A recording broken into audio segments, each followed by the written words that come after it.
স্ত্রী ফুল, যে ওর ওর গর্ভাশয় আছে, আর এটা হলো পুরুষ ফুল, ওর নাই গর্ভাশয়। খাবো ফুলে কিভাবে পরাগায়ন করে। এটা একটা লাউ চারা। না, বিউটিফুল ফুল। এখন বেরি ফুল খুঁজতেছি।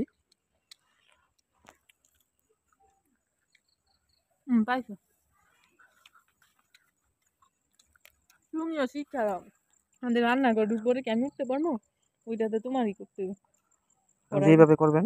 যাইয়া যেভাবে সিরাই ফেলে, মানে এটা হলো স্ত্রী ফুল, যে ওর ওর গর্ভাশয় আছে, আর এটা হলো পুরুষ ফুল, ওর নাই গর্ভাশয়।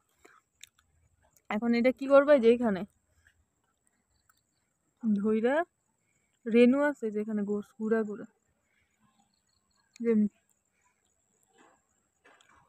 মানে টাচ করা হইতেছে নাকি? জাস্ট এরকম এরকম, এই যে রেণুগুলা, পরাগ রেণুগুলা, এভাবে যত ফুল আছে যত স্ত্রী ফুল আছে স্ত্রী ফুল দিয়ে পুরুষ ফুলে পরাগায়ন করে। এটা হচ্ছে পুরুষ ফুল না? ওর কোনো গর্ভাশয় নাই, ও পুরুষ। আর দেখা হয় যে গর্ভাশয় আছে, এটা গর্ভাশয়। আর এভাবে এভাবে দেখো আর কোনটা আছে। একটা দেড় দুই তিনটা করা যায়। ওই যে এটা যখন ফুটতো, যদি ফুটতো তাহলে করতে পারতাম, ফুটবো কালকে। যাই হোক আপনাদের দেখালাম এভাবে পরাগায়ন করবেন।